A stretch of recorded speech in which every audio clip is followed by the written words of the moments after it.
آیت نمبر 5 یا ایہا الناس ان کنتم فی ریب من البعث فإنا خلقناکم من تراب ثم من نطفة ثم من علقة ثم من مضغة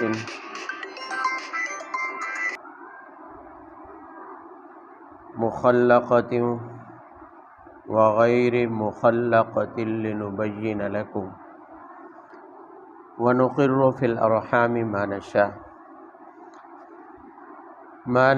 إلی اجل مسمى ثم نخرجکم طفلا ثم لتبلغوا اشدکم۔ شروع سورہ میں یہ بتائی گئی تھی بات کہ ابتدائی 2 آیات قیامت سے متعلق ہیں، اور پھر آگے 3 قسم کے گروہوں کا بیان ہے، 3 قسم کے لوگوں کا۔ ان 3 میں سے پہلا گروہ جو خالص منکر ہیں،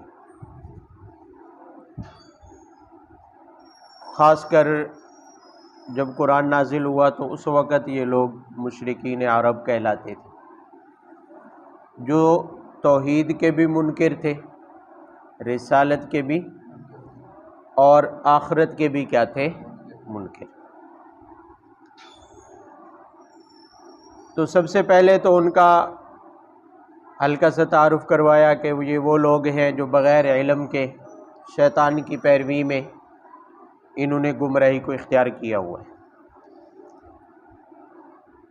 اب آنے والی جو آیات ہیں رکوع تک، ان میں ان کے انکار قیامت پر،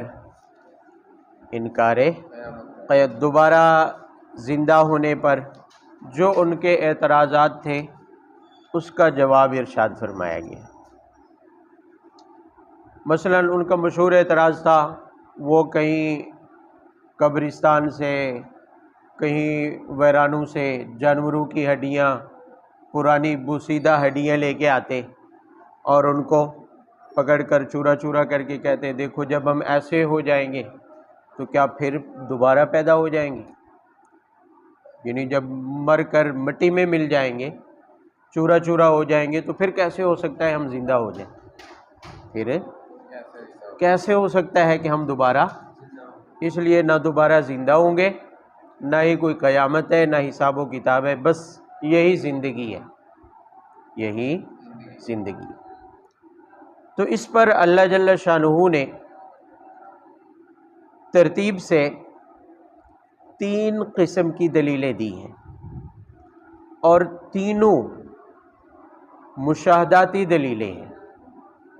انسان جن چیزوں کا خود مشاہدہ کرتا ہے، انسان جن مراحل سے خود گزرتا ہے، انہی چیزوں کو بطور دلیل کے اللہ نے پیش کیا ہے کہ اللہ جل شانہ دوبارہ زندہ کرنے پر اور حساب و کتاب لینے پر اور قیامت کے واقع کرنے پر اللہ تعالیٰ قادر ہے۔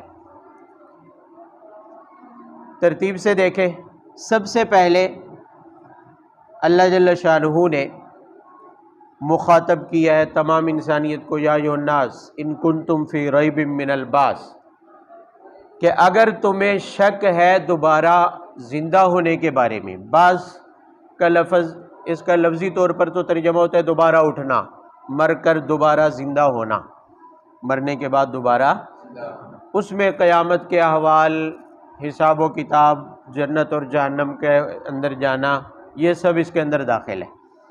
تو فرمایا اگر تمہیں اس چیز کے بارے میں شک ہے، اگر تمہیں اس چیز کے بارے میں، تو ان 3 چیزوں میں غور کر لو۔ ان 3 چیزوں میں سب سے پہلی چیز کیا ہے؟ فرمایا کہ انا خلقناکم من تراب، ہم نے تمہیں مٹی سے پیدا کیا۔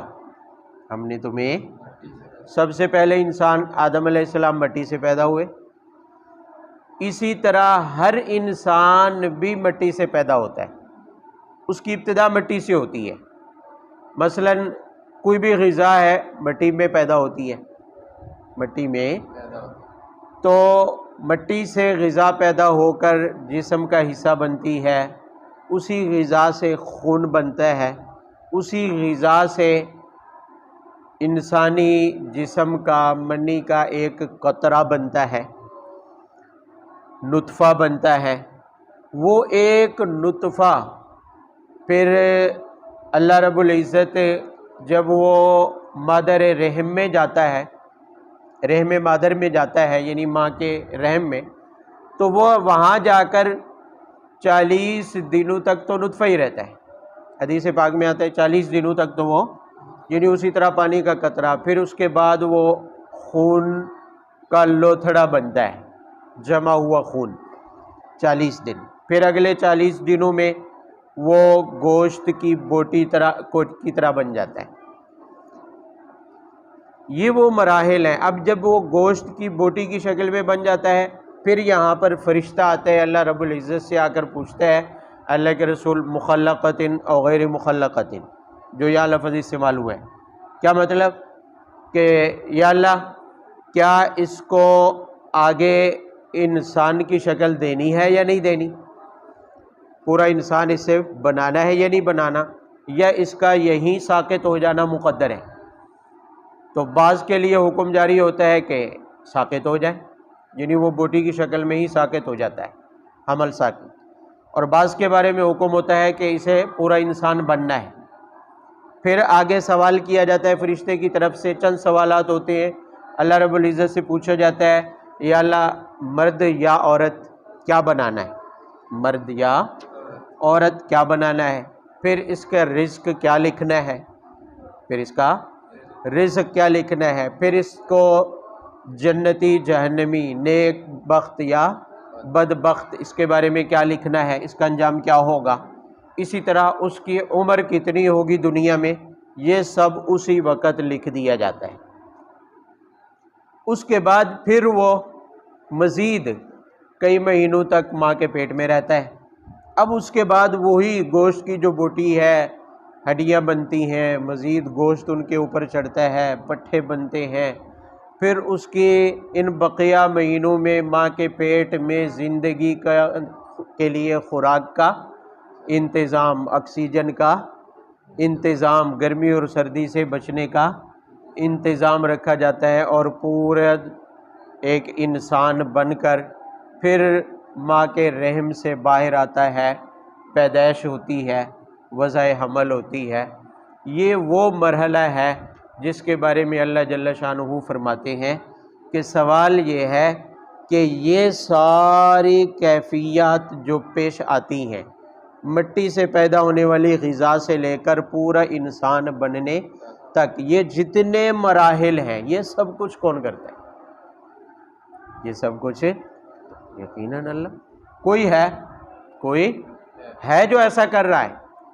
ظاہر ہے اب سوال یہ ہوگا کہ اللہ کے علاوہ تو کوئی نہیں ایسا کر رہا، کوئی انسان نہیں کر سکتا، کوئی اور، تو یقیناً جو ذات ایسا کرنے والی ہے وہ کون سی ہے؟ تو اس کا مطلب یہ کہ اللہ یقیناً موجود ہے، اللہ یقیناً کیا ہے؟ موجود۔ پھر جو اللہ ان تمام مراحل پر ایک انسان کو عدم سے وجود میں لانے پر قادر ہے، مٹی سے پیدا ہونے والی غذا سے، مٹی سے پیدا ہونے والی غذا سے پھر ماں کے پیٹ میں رکھ کر اس کے سارے انتظامات کر سکتا ہے، تو اس کا مطلب یہ ہے کہ وہ ہر چیز پر کیا ہے؟ قادر ہے، وہ ہر چیز پر کیا ہے؟ اور اسی سے ہی اللہ جل شانہ فرماتے ہیں جب کچھ نہیں تھا، کوئی نمونہ ہی نہیں تھا، کچھ بھی نہیں تھا، مٹی سے پیدا ہونے والی صرف غذا تھی، تب اللہ نے اس سے انسان کو ابتداءً پیدا کر لیا، تو دوبارہ پیدا کرنے پر کیوں قادر نہیں؟ دوبارہ تو پیدا کرنا آسان ہے، دوبارہ اس انسان کو بنانا تو اور بھی کیا ہے؟ اور اللہ کے لیے کوئی چیز مشکل نہیں ہے، نہ ابتدا سے بنانا اور نہ بنے ہوئے کو بعد میں بگاڑ کر دوبارہ بنانا، اللہ تعالیٰ کے لیے کچھ بھی مشکل نہیں۔ اچھا، یہ پہلا مرحلہ ہے۔ فرمایا اگلا مرحلہ شروع ہوتا ہے وہاں سے جہاں سے بوٹی بنی، اس سے اللہ جل شانہ فرماتے ہیں آگے ذرا غور کیجئے، نقر فی الارحام، نقر فی الارحام، بوٹی کے بعد جب فرشتے کو یہ جواب ملتا ہے کہ اسے پورا انسان بننا ہے، پورا اسی پیٹ میں ہی اس کے رزق کے فیصلے لکھ دیے جاتے ہیں، وہیں پر اس کی عمر طے کر دی جاتی ہے، وہیں پر اس کی نیک بختی اور بدبختی طے ہو جاتی ہے، اور وہیں پر اس کا مرد و عورت ہونا بھی کیا ہو جاتا ہے، طے ہو جاتا ہے۔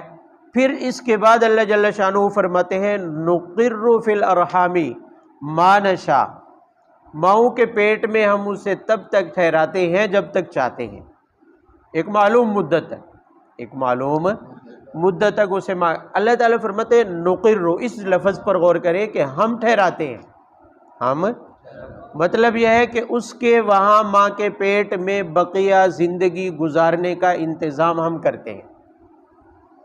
یہاں تو کوئی کہہ سکتا ہے کہ میں پیدا ہونے کے بعد میرے والدین نے مجھے کھلایا پلایا، گرمی سردی کا انتظام کیا، لیکن ماں کے پیٹ میں کوئی دعویٰ کر سکتا ہے کہ میں نے، میرے والد نے، میرے فلاں نے میرے کھانے پینے رہنے کا انتظام کیا، میرے دوا داروں کا انتظام کیا، میری صحت کا؟ کوئی نہیں کہہ سکتا۔ اللہ تعالیٰ فرماتے ہیں نقرو، وہاں ہم اکیلے ہی ہوتے ہیں۔ دنیا میں بھی اللہ ہی کرتے ہیں، والدین تو اسباب ہیں، ظاہری چیزیں یہ تو کیا ہے، اسباب ہیں۔ حقیقت میں یہاں بھی زندہ رکھنے والی ذات کون سی ہے، رزق کا انتظام کرنے والی ذات بھی اللہ تعالیٰ کے، لیکن ماں کے پیٹ میں وہاں تو یہ ظاہری اسباب بھی نہیں ہے، والدین بھی نہیں کچھ کر سکتے، رشتہ دار بھی، وہاں ڈاکٹری علاج بھی نہیں چلتے ہیں، وہاں بستر کے انتظامات بھی کوئی نہیں کر سکتا، گرمی سردی اور آکسیجن کے انتظامات بھی کوئی نہیں کر سکتا ہے۔ اللہ جل شانہ فرماتے ہیں وہاں تمام اسباب سے ماورا صرف اللہ کی ذات ہوتی ہے، نقر، ہم ہی وہاں اس کو ٹھہرانے والے ہوتے ہیں، ہم ہی وہاں اس کی رہائش کا انتظام کرنے والے ہوتے ہیں۔ اور پھر آگے فرمایا کہ ثم نخرجکم طفلا، پھر ہم تمہیں نکالتے ہیں بچے کی شکل میں، اس کی شکل میں، یعنی ماں کے پیٹ سے آ کر بھی تم دوڑنا نہیں شروع ہو جاتے، اپنا رزق تلاش کرنا شروع نہیں ہوتا، کہ اپنی خارش بھی نہیں مٹا سکتے، جسم پر کھجلی ہو جائے تو خارش بھی نہیں کر سکتے ہو، لیکن ایسی حالت میں بھی اللہ رب العزت تمہاری حفاظت کرتا ہے۔ بظاہر تو والدین ہی لگے ہوتے ہیں خدمت میں، لیکن ایسی حالت میں بھی اللہ تعالیٰ فرماتے ہیں نخرجکم، ہم ہی تمہیں باہر لاتے ہیں۔ یہ بھی ایک بڑا مفہوم رکھنے والا جملہ ہے، بہت گہری بات پر مشتمل ہے۔ نخرجکم، ہم تمہیں نکالتے ہیں ماں کے پیٹ سے، ماں کے رحم سے ہم تمہیں، اللہ نہ نکالے تو دم گھٹ کر مر جائے، وہیں پر دم گھٹ کر کیا ہے، اور اس مرحلے کو مشکل کر دے تو ماں کے لیے تکلیف کا باعث بن جاتا ہے، موت بھی ہو جاتی ہے۔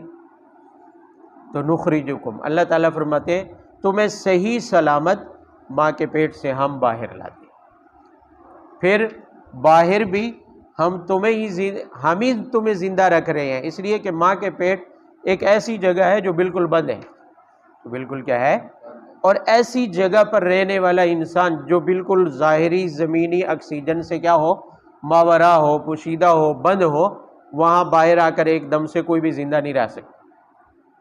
کسی کو اتنے عرصے کے لیے ایسی جگہ پر بند کر دے جہاں دنیاوی آکسیجن کا کوئی انتظام نہ ہو، مٹی تلے دبا دے، اسے زیر زمین دبا دے اور آکسیجن کے باقی تمام راستے بند کر دے، وہیں اندر ہی اندر آکسیجن کا بے شک انتظام کر دے، لیکن باہر آنے کے بعد وہ آسانی سے زندہ نہیں رہ سکتا۔ اس کے لیے ایک خاص ماحول، جس کو آج کل کی زبان میں ICU کہتے ہیں، یا اس طرح کا کوئی ماحول بنانا پڑے گا طبی طور پر۔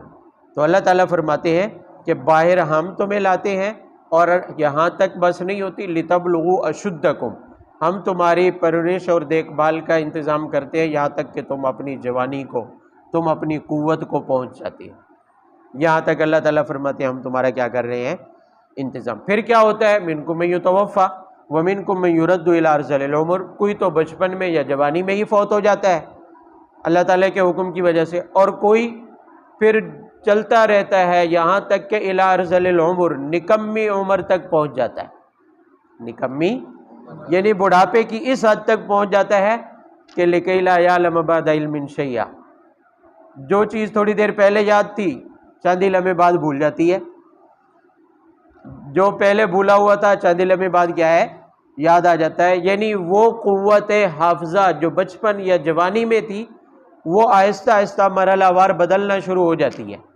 جو بچپن میں تھی بڑھاپے میں وہی لوٹ کر آ جاتی ہے، اور ہڈیاں کمزور ہونا شروع ہو جاتی ہیں، اور دانت گرنا شروع ہو جاتے ہیں، بال سفید ہونا شروع ہو جاتے ہیں، ہاتھ کانپنا شروع ہو جاتے ہیں. تو اللہ تعالیٰ فرماتے ہیں ذرا اپنی پیدائش پر غور کرو مرحلہ وار، کہ پیدا ہونے کے بعد ماں کے پیٹ سے لے کر جہاں سے زندگی شروع ہوئی اور بڑھاپے کی عمر تک کتنے مرحلے ہیں. ان سارے مرحلوں کو طے کروانے والی ذات کون ہے؟ یقیناً جواب یہی ہوگا کہ اللہ. اور ایسی تبدیلیوں پر قادر کون ہے؟ صرف اللہ تعالیٰ کی ذات ہے. تو ایسی ذات جس نے یہ سارے مرحلے طے کروا دیے، کیا وہ دوبارہ پیدا کرنے پر قادر نہیں ہے؟ بھئی بچپن سے پھر جوانی، جوانی سے پھر ایسی عمر کی طرف لوٹا دیا جو بچپن جیسی ہے، دانتوں سے خالی، ہاتھ کانپنا شروع ہو جاتے ہیں، اپنے سہارے پر کھڑے نہیں ہو سکتے جیسے بچہ ہوتا ہے، اور بچے کی طرح قوت حافظہ بچ جاتی ہے. حالانکہ درمیان میں قوت حافظہ ایسی تھی کوئی بات بھولتے ہی نہیں تھے، لیکن بڑھاپے میں وہی بچپن والی قوت حافظہ واپس لوٹ آتی ہے کہ ابھی کچھ یاد تھا پھر بھول گئے. تو یہ صورتحال کرنے والی ذات کون سی ہے؟ اللہ تعالیٰ کی ذات ہے. تو اللہ موجود بھی ہے، یہ ساری کیفیت بتا رہی ہے انسان کی کہ اللہ موجود بھی ہے اور اللہ ہر چیز پر قادر بھی ہے. اور تیسرا مرحلہ ہے، تیسری دلیل دی ہے، فرمایا وَتَرَى الْأَرْضَ حَامِدَةً. یہ دو مرحلے تو وہ تھے کہ انسان اپنی ذات میں مشاہدہ کر کے دیکھ لے، اپنی ذات میں اپنی پیدائش کو دیکھ لے، اپنی پیدائش کے بعد کی زندگی کو. یہ دو مشاہدے تو وہ تھے. فرمایا تیسرا مشاہدہ یہ ہے کہ یہ زمین جو تمہاری قریب ترین جگہ ہے، جس پر تم رہائش پذیر ہو، اس زمین کے اندر ہونے والی تبدیلیوں میں ذرا غور کرو. مثلا سال میں ایک مرحلہ زمین پر ایسا بھی آتا ہے، بعض زمینوں پر تَرَى الْأَرْضَ حَامِدَةً، جو خشک ہو جاتی ہیں. جو کیا ہو جاتی ہیں؟ خشک، بنجر، وہاں پانی کے جہاں انتظامات نہیں ہوتے، بارانی زمینیں جیسے ہوتی ہیں، پہاڑی زمینیں جیسے ہوتی ہیں، ایسی زمینوں میں سالانہ بارشوں کے ساتھ ہی فصلیں ہوتی ہیں. ورنہ جب بارشیں ختم ہو جائیں، بارشیں بند ہو جائے تو وہ زمینیں کیا ہو جاتی ہیں؟ خشک. حامدتاً فرمایا سوکھی، خشک اور بنجر زمینیں ہوتی ہیں. پھر انہی پر جب اللہ کے حکم سے بارش برستی ہے، خشک اور بنجر زمین کے اوپر، مردہ زمین کے اوپر جب بارش برستی ہے تو وہ خشک زمین جو چٹیل میدان ایسے لگ رہی ہوتی ہے کہ یہاں کچھ اب اگنے والا، وہی زمین بارش برسنے کے بعد فصلوں سے لہلہانے لگتی ہے، وہی اس میں فصلیں بڑھنے لگتی ہیں، پودے اس میں بڑھنے لگتے ہیں، حتیٰ کہ فرمایا اس کی یہ حالت ہوتی ہے کہ انبتت من کل زوجین، جو پہلے بنجر تھی اب بارش برسنے کے بعد وہ ہر قسم کی چیز کو اگا رہی، ہر طرح کے سبزی کو وہ کیا ہوتی ہے؟ اگا رہی ہے. اب فرمایا کہ اس زمین کی کیفیت میں ذرا غور کریں. آخر سوال تو پیدا ہوتا ہے کہ زمین کی اس تبدیلی کہ کچھ لمحات پہلے بارش سے ایسی ہوتی ہے کہ بالکل بنجر، ایسے لگ رہا ہوتا ہے کہ یہاں کچھ بھی اگنے والا، یہاں سبزے کا نام و نشان بھی نہیں ہے. پھر اس کے بعد بارش کے بعد کچھ عرصے کے بعد وہی زمین ہوتی ہے سبزے سے بھری ہوئی، گھاس پھوس سے بھری ہوئی، لہلہاری ہوتی ہے، فصلیں ہوتی ہیں اس کے اوپر، اور سبزہ ہی سبزہ ہوتا ہے. ایسے لگتا ہے کہ یہ زمین کبھی خشک تھی ہی نہیں، ایسے لگتا ہے کہ یہ زمین کبھی بنجر. فرمایا یہ تبدیلی کرنے والا کوئی تو ہے، کوئی تو یقیناً وہ اللہ کے علاوہ کوئی اور ہے تو آئے سامنے جو کہے کہ میں بارش برسا دیتا ہوں.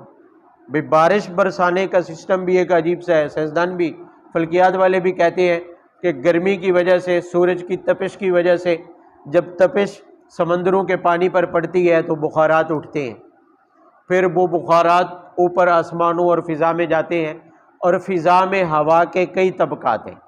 ہوا کا ایک طبقہ ہے زمہریریہ، ٹھنڈا، وہاں پر جا کر وہ بخارات جم جاتے ہیں.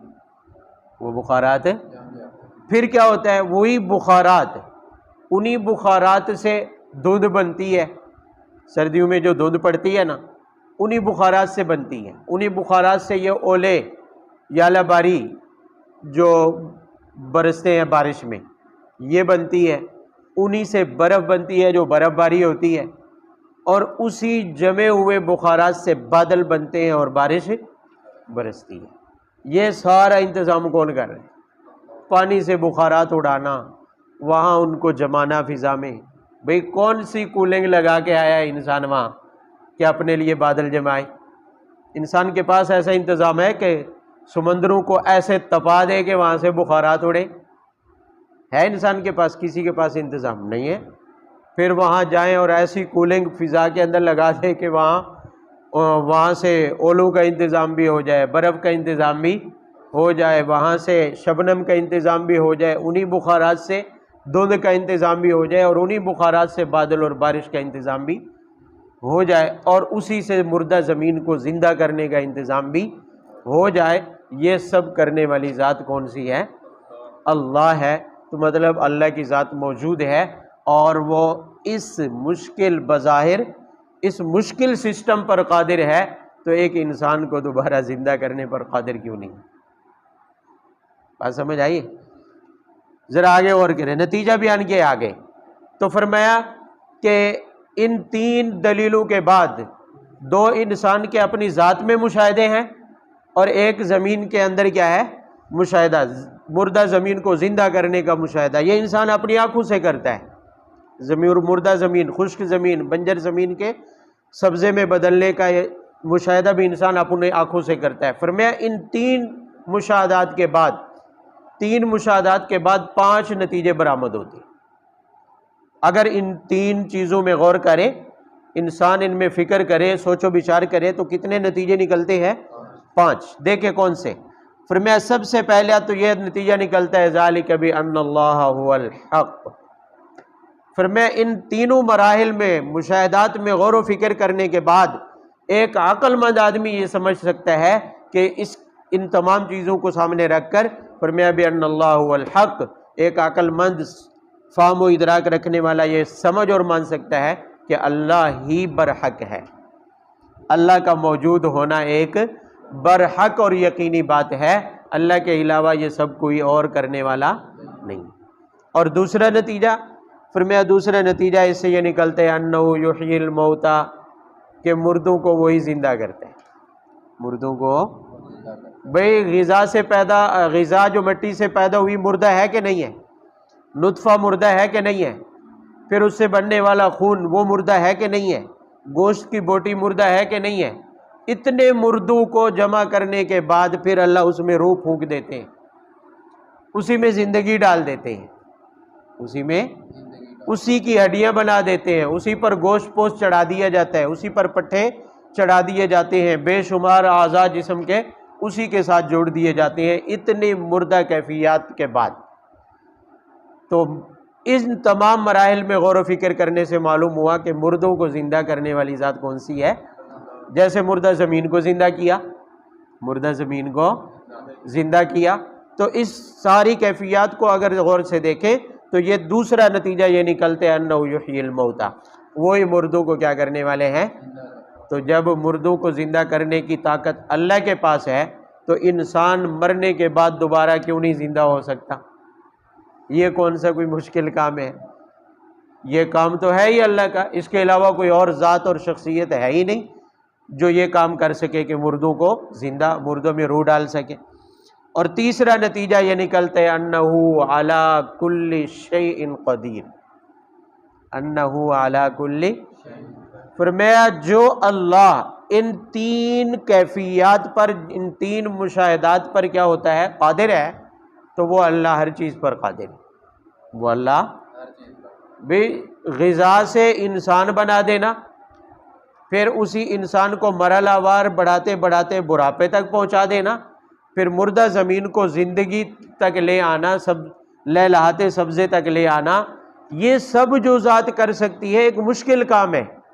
فرمایا وہ ذات ہر چیز پر قادر ہے، وہ ذات ہر چیز پر قادر ہے۔ اور چوتھا نتیجہ یہ برآمد ہوتا ہے ان الساعۃ آتیۃ لا ریب فیہا۔ فرمایا ان سارے مرحلوں میں غور کریں، ان 3 دلیلوں میں غور کریں تو فرمایا یہ بات تسلیم کیے بغیر چارہ ہی نہیں کہ قیامت آنے والی ہے۔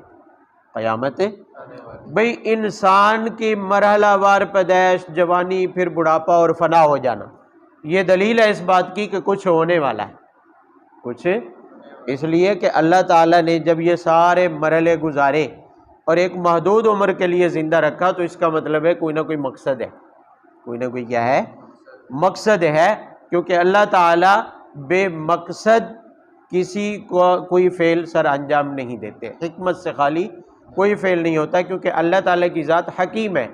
وفعل الحکیم لا یخلو عن الحکمہ، یہ ایک اصول اور ضابطہ ہے عقلاء کے ہاں، مانتے ہیں سارے عقلاء کی دنیا کہ حکیم ایسی ذات جو حکمت والی ہو، وہ کبھی بھی اس کا کوئی فعل حکمت سے خالی نہیں ہوتا۔ تو جب انسانوں کے بارے میں یہ ضابطہ ہے تو پھر اللہ تعالیٰ سے بڑی حکیم ذات کون سی؟ تو اللہ تعالیٰ کا بھی کوئی فعل حکمت سے خالی نہیں ہے۔ تو اس کا مطلب یہ ہے کہ انسان کا ابتدا سے پیدا ہونا اور پھر فنا ہو جانا یہ دلیل ہے اس بات کی کہ قیامت آنے والی ہے، قیامت۔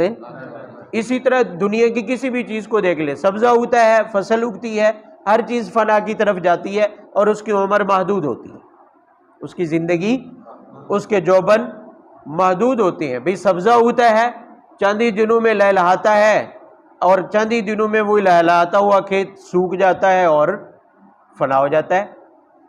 تو مطلب یہ ہے کہ دنیا کی ہر چیز یہ بتا رہی ہے کہ ہر ایک کے آخر میں کیا ہے، فنا ہے۔ تو اس دنیا کے آخر میں بھی کیا ہے، فنا ہے، اور اسی کو قیامت کہتے ہیں، اسی کو۔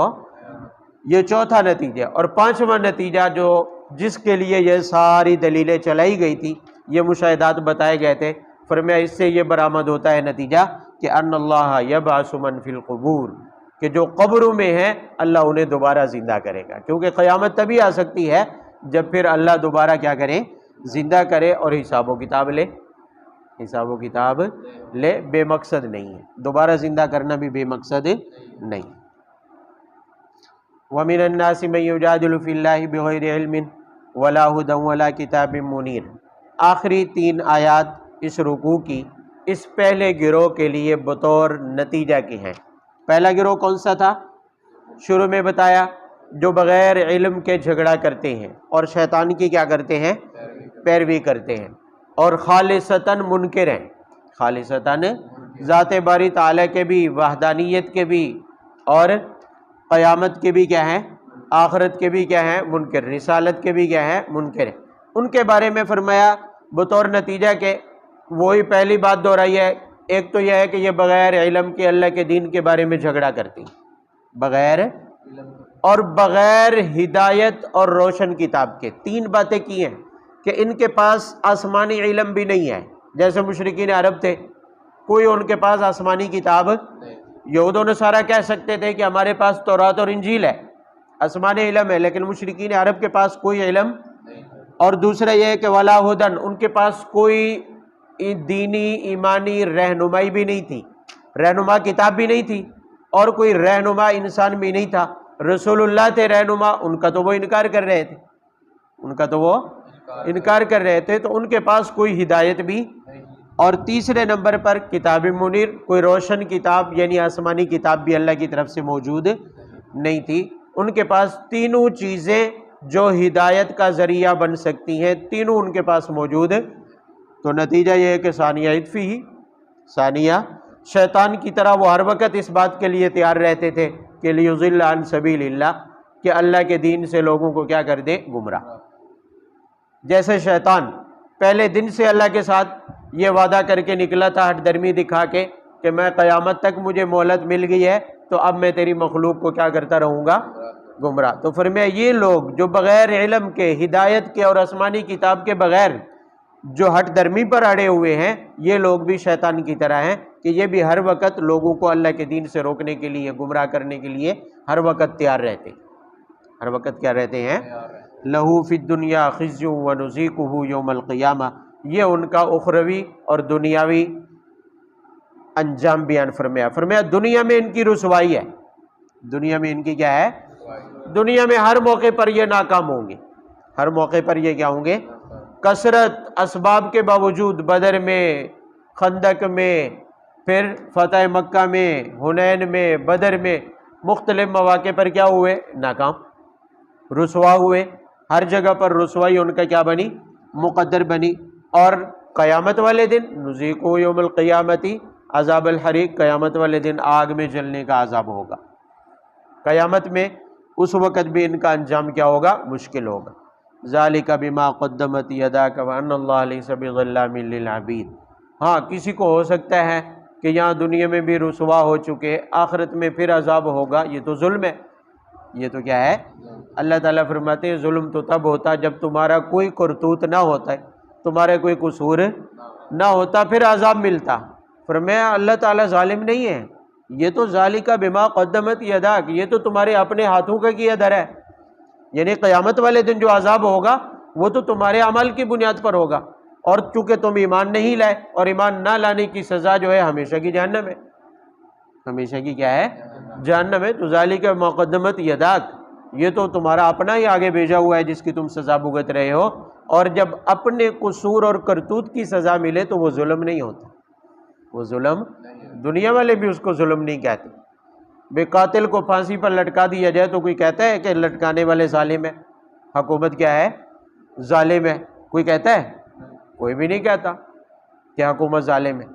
قاتل ہے، اس نے جرم کیا ہے، جرم کی سزا بھگت رہا ہے، تو اللہ تعالیٰ فرماتے ہیں ذالک ما قدمت یداک، یہ تم اپنے ہاتھوں کی کمائی ہوئی اپنے اعمال کی سزا بھگتو گے، اللہ تعالیٰ اس میں ظالم نہیں ہے۔ چلو جی، وآخر دعوانا الحمدللہ۔